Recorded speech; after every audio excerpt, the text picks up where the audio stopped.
G'day guys, I want to address a problem that I've encountered using my IBM 5150 with this Sony monitor here. CGA, when used over digital TTL, is meant to give you 16 colours. You know, red, green, blue, the usual.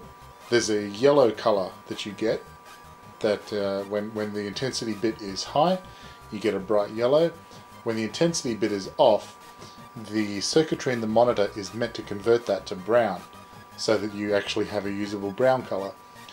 Some monitors don't actually implement this, or they don't seem to, which is what I hope to troubleshoot in this video. I've put together a little basic program just to demonstrate the issue, which I'll go ahead and run now. So I just put together this little GW basic program just to show off what the colors look like now, and we'll use this program again after we've fixed the problem to see if it's been corrected. So it just produces 16 lines split up into 8 columns, and in each cell we should get one foreground color and one background color. Great, ran just as expected. I'll pause the image here just to combat the flicker problem, but you can see in the second to rightmost column we've got this like mucky yellow, gross kind of color. What we're hopefully going to do is get that back to brown. Now, again, I'm not sure at this stage if the monitor is actually capable of that, if the monitor has the circuitry in it to do that, and if it doesn't, we're kind of stuffed because it does all of the digital to analog stuff inside the monitor. So where should we start? Well, let's see if we can find the service manual. Alright, so I went online and I found the service manual. This is the PVM 1442QM. I went online, found the service manual. I'll put a link to it in the description. And I printed out a handful of pages that I thought were relevant. It's over 100 pages. I didn't want to print the whole thing. So, on the first page I found this little note. Literally, this is the first page behind the title cover. If the intensity function of pin 6 is not used, set the internal switch on the QD board to the B position and connect pin number 6 to ground. With this setting, when the positive intensity signal synchronized to the character on the screen is fed, the luminance of the characters will be increased. If the specific intensity function, such as that of an IBM microcomputer, is used, set the internal switch on the QD board to the A position and feed the intensity control signal to pin 6. Is it just me, or is that really strangely worded? They're saying to connect pin 6 to ground, but then when the positive intensity signal synchronized to the characters on the screen is fed, the luminance of the characters will be increased. I'm not sure that I quite follow that.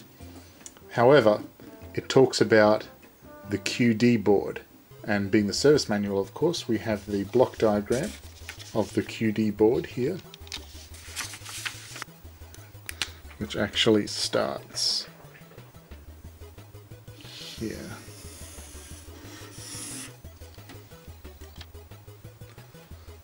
It looks like the RGB signals come in here. This is the intensity bit, I think, and they go into this arrangement here.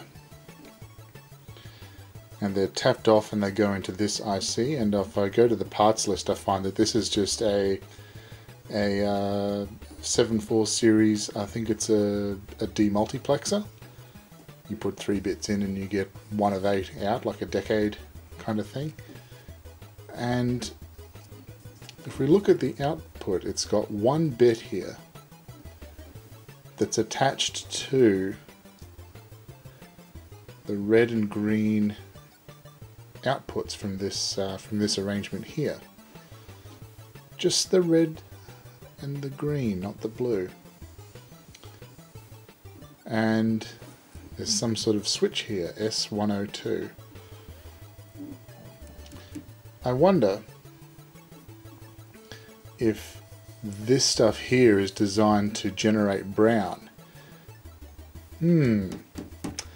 Alright, let's crack the monitor open and have a look inside.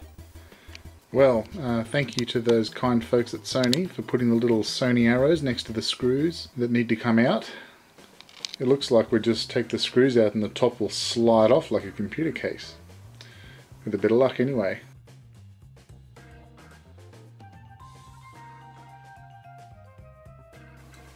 The screw is enormous.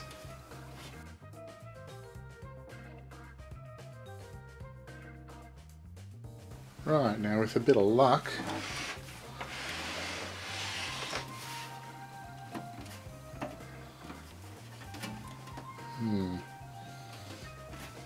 I wonder if these need to come out.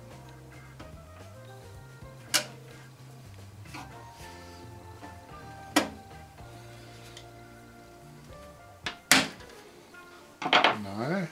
Ah, there's more screws with the arrows.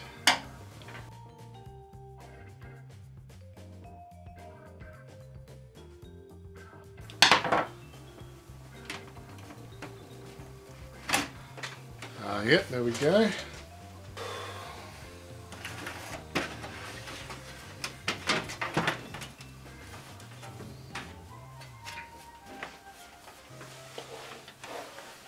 Wow, that's a lot of stuff.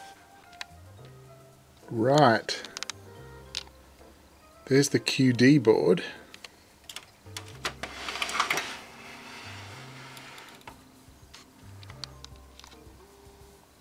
It all looks fairly modular. There's little clips and things holding it together, so getting in there shouldn't be too much of a pest, especially since I have the service manual. Alright, bear with me. Okay, and by just unscrewing a couple of these ground leads from their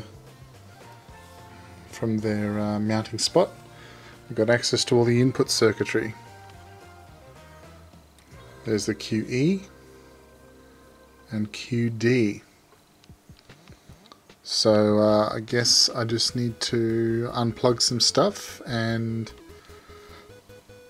take care of these little plastic squeezy mount things.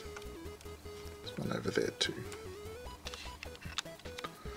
Alright, I've got access to the QD board, and what do you know? There's S102, and it's set to B. What do the instructions say?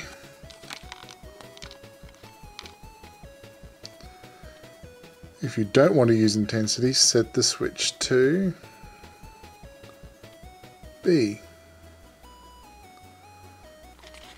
And then the schematic. That right there is S102. How about that?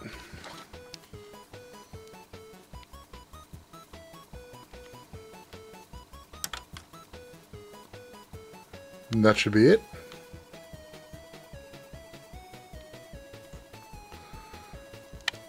Let's connect everything back up and give it a test. Okay, it's just running with the top off for the moment. Got my basic program keyed in. Moment of truth. Oh, would you look at that? Brown. Oh, this monitor's never shown brown before. Oh, that's brilliant. Hopefully now games like Digger that use lots of brown will actually appear correct. Yeah, look at that. Beautiful.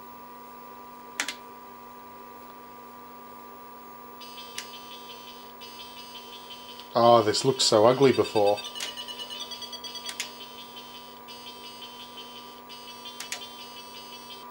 Well, perfect. That worked out a heap better than I thought it was going to. Fantastic. Well, hope you found that interesting, and I will catch you next time.